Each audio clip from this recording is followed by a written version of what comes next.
મહત્વના સમાચાર પર નજર કરીશું। મહેસાણાના કડીમાં આખું ગામ બારોબાર વેચાઈ ગયું। તરસનિયા ગામની જમીનનો વેચાણનો દસ્તાવેજ કરી દેવામાં આવ્યો। આ ગામમાં 1978 થી કાર્યરત શાળા અને મહાદેવનું મંદિર પણ વેચાઈ ગયું। વડાલી ગામના રેવન્યુ સર્વે નંબર 333 પર આ ગામ વસેલું છે। 100 વર્ષ પહેલા કડીનું તરસનિયા ગામ વસ્યું હતું। તો વર્ષ 1976માં તરસનિયાની જમીન શ્રી સરકાર થઈ હતી। તો શ્રી સરકારના હુકમથી નોંધ ન થતા મૂળ જમીનના માલિકોએ અહીંયા દસ્તાવેજ કર્યો છે। અમદાવાદના બિલ્ડરે મૂળ જમીનના માલિક પાસેથી વેચાણ કર્યાનો દસ્તાવેજ થયો। તો કડી સબ રજિસ્ટ્રાર કચેરીમાં બિલ્ડરના નામે વેચાણ દસ્તાવેજ કરી દેવામાં આવ્યો। 11,413 મીટર જમીન પર વસેલા ગામને વેચી દેવામાં આવ્યું છે। મૂળ માલિક બિરેન સૂર્યકાંત પટેલે 48.84 લાખ રૂપિયામાં આ જમીન વેચી। અમદાવાદના બિલ્ડર મિલન સુરેશભાઈ પટેલે 10 ડિસેમ્બરે આ જમીન ખરીદી હતી।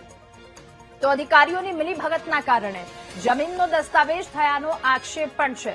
ગામના આગેવાનો અને શાળાના શિક્ષકોએ આ વાતને લઈને ઉચ્ચ સ્તરે રજૂઆત કરી છે। ફેમિલી છે મણીલાલ, આ એ લોકોએ એમના પરિવારે કોઈને વેચી માર્યું છે। વર્ષો જૂનો આરે અહીંયા વસવાટ છે। સાથે સાથે પ્રાથમિક શાળા પણ આ નંબરમાં આવેલી છે।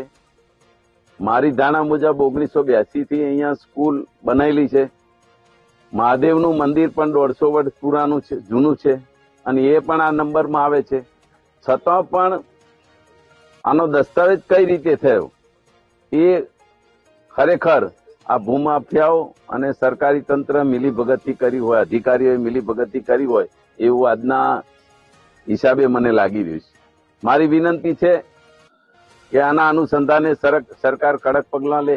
65 વર્ષથી મારા ગામનું વાપરું તો હું જોઉં છું, એના પહેલાનો વસવાટ છે, તો લગભગ 150 વર્ષ જૂનું છે, અને એમાં કોઈ દાવો કરે અને એનો દસ્તાવેજ થઈ જાય એ ખરેખર બહુ શરમજનક બાબત છે। આપણા માટે, બધાના માટે શરમજનક બાબત છે। બીજી વાત એ છે કે 1977માં આ જગ્યા શ્રી સરકાર હતી, તો એ શ્રી સરકાર જગ્યા હતી તો એને કઈ રીતે આ લોકોએ એને પોતાના નામે લાયા વગર સીધો દસ્તાવેજ બીજાના નામે કરી આપ્યો છે। લેનાર પાર્ટીએ પણ સમજવું જોઈએ કે અહીંની અંદર મંદિર છે, સ્કૂલ છે, ગામનો વસવાટ છે। શાળા 1978 શરૂ થઈ છે।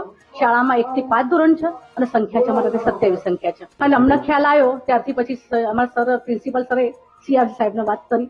સીઆરસી બીજી હતા તો પણ અમારે ત્યાં શાળામાં આવ્યા વિઝિટમાં, અને પછી અમે બધા ડીપીઓને અમે જાણ કરી, અને ડીપીઓ પછી જિલ્લામાં વાત કરી, અને પછી અમને મામલતદારનો આધાર અરજી આપવાની કરી। એ આધાર અરજી અમે મામલતદાર સાહેબને આપી। જ્યાંથી અમે 150-200 વર્ષથી ભોગવટો કરીએ છીએ, છતાં પણ અમે આ 333માં સર્વે નંબર છે, અને આજે સ્કૂલ, ઓગણવાડી, મહાદેવ અને આ 5 વાગ્યાનો 5 જગ્યાનો દસ્તાવેજ કરી દીધેલો છે। અમારી માગણી છે જલ્દી અમને ન્યાય મળે એ પ્રયત્ન કરીએ છીએ।